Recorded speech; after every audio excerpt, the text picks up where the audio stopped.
welcome back to Little Tiny Homestead. It's been a while. We were on vacation, and so I haven't done very much as far as doing videos here from the homestead. But a lot has been going on, not the least of which is that we have hatched some chicks. So we put them in on June 1st in the incubator, and I put 12 eggs in. This is my first time, and I've got 5 to hatch. We are going to let them go another day or so, the remaining ones, but I think this is going to be all we're getting. That is a low hatch rate. I know that it's supposed to be 75 to 80%. However, it's my first time. I don't know if I'm allowed to use that as an excuse, but I do want to show you the little girls. We're going to believe they're all little girls because that's what we want. We have promised these to a family who wants to start a flock, and I am going to start some more because she would like more than 5. So let me just show you what we've got. So look at these little girls. Look at them. We're believing they're little girls. There's 4 brownish black ones and one yellow one. They are very healthy looking and adorable. And their new owners will pick them up on Tuesday. This is Sunday. And so we will be excited for them to get started with their flock. I want to quick show you the incubator that we used to hatch the chicks. And as you can see when I show you here, there are some left. Not sure, they weren't very perfect eggs. And I know that you are supposed to use very, very clean, not washed, but clean and nicely uniform eggs. So mine, some of them may have had some problems. So obviously they probably weren't fertile. So here's what the incubator looks like. You can see it works great. Those are our eggs that we had hatched, and keeps humidity up. Nice little incubator. I'd recommend it. I really feel, even just with one use, that I really like it. So that is one of our things that has been going on. Now look down here. Hold on, if I can get her to Luna. There you go. This is the other thing that has happened around the Little Tiny Homestead. This is little Luna. And hi, Luna. We have been petless here for quite some time, at least 8 months, which is unusual for us. We've never been without a pet, whether it's a cat or a dog. Over the last year, we have lost our 2 dogs, big dogs, and our cat. And if you've been watching my videos, you have heard me talk about this.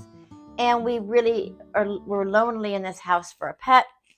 And I really always am kind of the person who wants animals to come to me.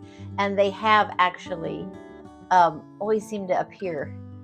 And so I just kept saying, okay, maybe one will appear. And so a friend of ours, her daughter, who's expecting a baby, wanted to rehome this cute little, I believe, at least part Havanese. We've always had big dogs and boys, and this is a little girl. But she is so sweet, and we really love her. So you're going to be seeing a lot of her here around the homestead. And she's very sweet, just has to get used to not barking at the chickens. And I think the chickens are actually strangely freaked out by her. We had 2 huge dogs, and they never had a problem. But this one, they just are freaked out by her. But I'm sure it'll all work out. But she's very smart, easily trained, has a few things we're going to be working on. But we're excited for little Luna. Good girl. Okay. So we're just out here. I'm going to walk down here by the chickens and see how they react to Luna. Come here. See what happens. Don't freak out, girls. Now, don't get too excited, Luna. Calm down. Everybody calm down. It's okay. Everybody, it's okay. They're doing okay, but you calm down too, Luna, okay? Okay, so I am putting together a contraption that for removing duckweed in my pond. As you recall, I did do a video about how our pond is covered with duckweed, and I really didn't know how to remove it, with the exception of using a net, which really was so time consuming. So I did a little research and I found a YouTube channel called KLM Ponds, and I'm going to link the video below for a contraption that they put a video out on. And I have not tried it yet, but I'm willing to give it a shot. So the things that we need is a long rope, which is as long as your pond is wide, because you're going to need one person standing on one side and a person standing on the other side of the pond. You're also going to need some good sturdy zip ties, and these will be put on the rope. So as long as they have a pretty sturdy point, it's kind of like acting as a rake for the duckweed. And then you're going to be needing a pool noodle, which will be cutting into sections and these have a hole in the middle, because you are going to use it as they said, a buoy, which would be to keep the rope somewhat afloat. You don't want it completely floating so it can't get the duckweed, but you do want it somewhat buoyant. So those are the three things that you need. What they did was they took their rope and probably going to start a little ways in and put the ties on so that they are basically look like a 3-pronged on each section. For example, I'm going to see if I can get this one on.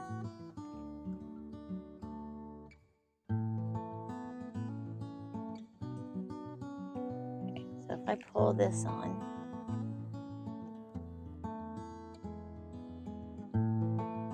see if we can do it here. Pull it really tight so that it's on your rope super tight. You don't want it going anywhere. Take another one and put it on in the same way. And put it really close to this, because like I said, you're going to want 3 prongs in each section. You can twist it and tighten it. And then I'll be adding another one.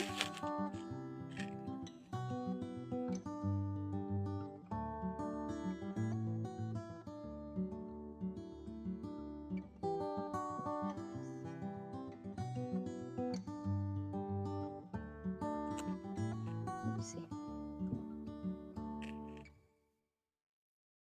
Super hot out here today.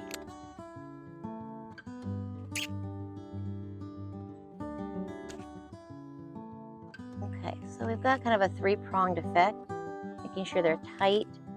You don't want them coming off of there, so we've got them sticking out like that. And so we'll do a couple of those in a row, and then we'll put a section of the pool noodle on there, and then we'll do a couple more of those sections. So basically what we'll want to do is go all the length of the rope, like I said, as long as your pond is wide, and then we'll be demonstrating a little bit later how it works. So we've never done this before, so we'll see how it works out. Okay, so we are out here at the pond, and as you can see, all the duckweed on the pond. We are going to be trying this contraption that I made. Now, I didn't make it as long as I should have, because I didn't have enough of the supplies. So what we're going to do is we're just going to give this a shot. Once we start dragging it to the end of the pond, the plan is to scoop it out with a rake and put it in the wheelbarrow. And actually, you can use this in your compost. Duckweed can be also fed to chickens. Don't think I'm going to be doing that. However, there are people who actually find it to be very nutritious for chickens. So my husband is going to be helping me. He's bringing a couple more things, the rake and the wheelbarrow. We're going to try this. We're going to set this up. I'm going to show you really quick here that I didn't make it as long as I should have. So let me just show you really quick what it looks like.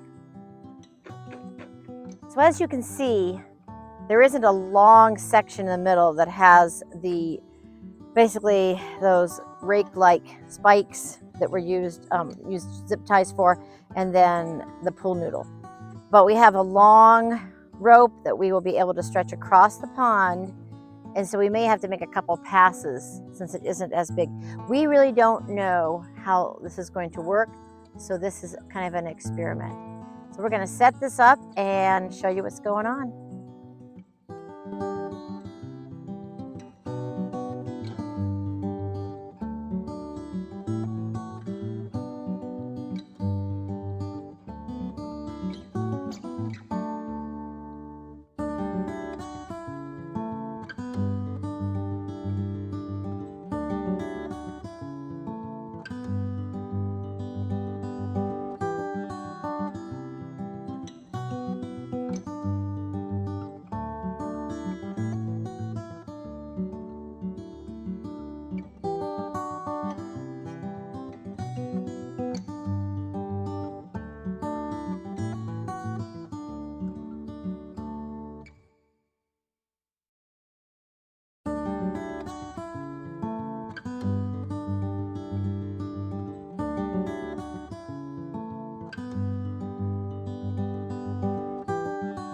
Okay, so we tried the contraption that we made for the pond duckweed, and I am not real keen on it.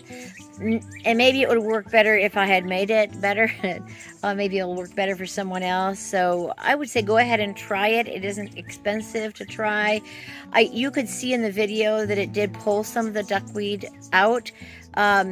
We do have a lot of it, so that's one of the other issues. But as you can see, it was in a time lapse, and you can see that it would just float back to where it was. So not sure what I'm gonna do. May just try a rope, because to be honest with you, the pool noodles and the little zip ties seem to not really gather up the duckweed. What was gathered was just on the rope, and so we would scrape it off that, and so we get quite a bit from just the rope. Maybe we will try just the rope. So we shall see what to do about that. But just wanted to show you a little bit and see if you have a duckweed problem. Go ahead and try whatever. If you have suggestions, I would love to hear them. And we'll see you next time. But until then, stay rooted. Bye-bye.